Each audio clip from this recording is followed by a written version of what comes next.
Have you ever wondered who measured the size of the earth?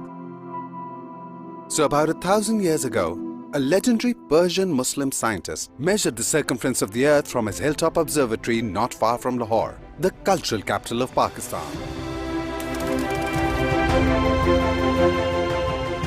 Which, by the way, you should definitely visit.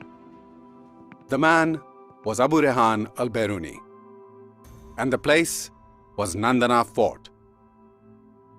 How about we take a trip there right now?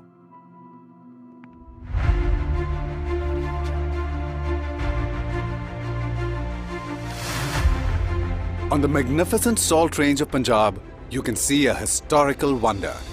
The ancient Nandana Fort, standing tall on the lush green plateau of Potohar. Nandana Fort is strategically located on a hilltop near the village of Baghanwala, in district Jhelum, which is on the eastern flank of the salt range. It was built in the 8th century by the Hindu Shahi dynasty and is named after the mythological garden of the Hindu god Lord Indra. It's accessible from both the motorway and GT road. The fort was built for the surveillance of the Nandana Pass and as a deterrent for invaders.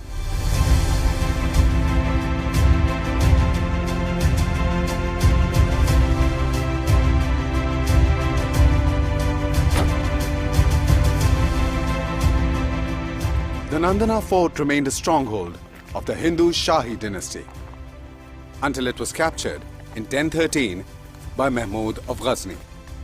And with Mahmud came the legendary Muslim scientist, Abu Al-Biruni.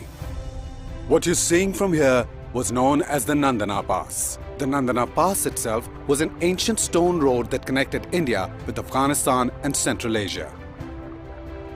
This was the very same route used by Alexander the Great in his epic clash with Raja Porus at the Battle of Hydaspes in 326 BC. Al-Biruni's purpose was to document the history, science and culture of the region. So once Mahmud of Ghazni went back to Afghanistan, Al-Biruni stayed back. And thank God for that.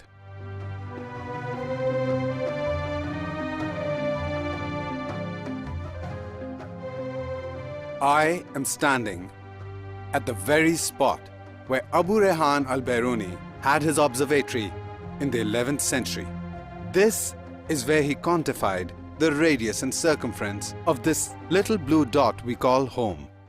Abu Al-Biruni, being a mathematical visionary, combined algebra and trigonometry to solve the epic problem of calculating the size of the earth. Having read Al-Biruni's description, let me tell you how he estimated the size of the earth. Al-Biruni needed a mountaintop from where he could see the flat horizon, and Nandana Fort was ideal for that. But first, he needed to measure the height of the mountain. He did this by going to 2 points in the valley which were in a straight line with the mountaintop. Then he measured the distance between those 2 points. And finally, he measured the angles between those points and the mountaintop.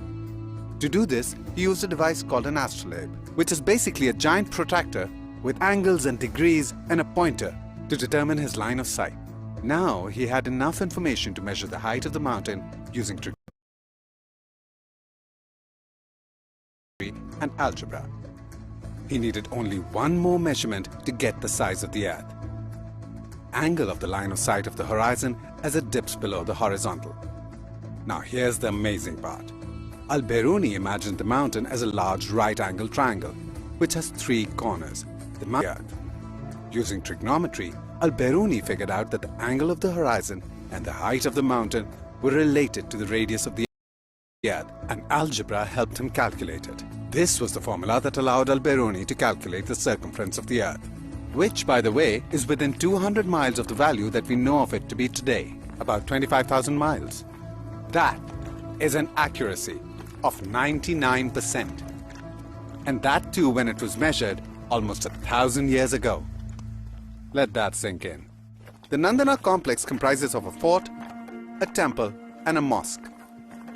The temple is known as the Shiva temple, and it was built by Anandapala, son of the Shahi king Jayapala, somewhere early in the 9th century. The mosque was built by Mahmud of Ghazni when he took over the fort from the Hindu Shahi Raj. Nandana remained under Muslim rule until the Sultan of Khwarizm was defeated by the Mongol hordes in the 13th century.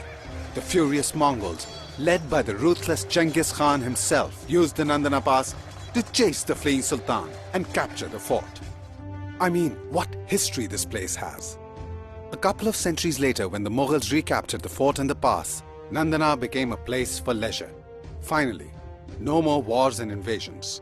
There are historical records of the Mughal emperors Jalaluddin Akbar and Jahangir mentioning Nandana as a place for relaxation and hunting in the 16th and the 17th century. Though Nandana is in Pakistan, its significance is global. This is a place that belongs to all humanity.